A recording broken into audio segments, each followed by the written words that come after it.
தேவனுக்கு பயந்ததினாலே அவர்களுடைய குடும்பங்கள் தலைக்கும்படி செய்தார். கைகளை தட்டி நன்றி செலுத்துங்க. அந்த குடும்பங்களை கர்த்தர் ஆசீர்வதிச்சாரு. உன் குடும்பம் ஆசீர்வதிக்கப்படணும்னா நீ கடவுள் ஒருத்தர் உன்னை பார்த்துன்னுக்கிறாருன்ற பயத்தோட வாழணும். தப்பு பண்றதுக்கு முன்னால யோசிக்கணும். என்ன பண்ணாருங்க? அவங்க குடும்பங்கள் செய்தார். அப்படியே படிங்க, என்ன சொல்லுது?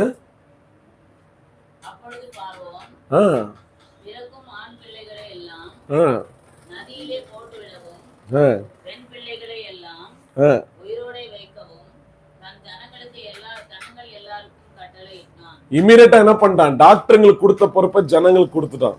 என்ன பாருங்க, தேவனுக்கு பயப்படுகிற பயம் இருந்தா உன் குடும்பம் ஆசீர்வதிக்கப்படும். உன் குடும்பம் ஆசீர்வதிக்க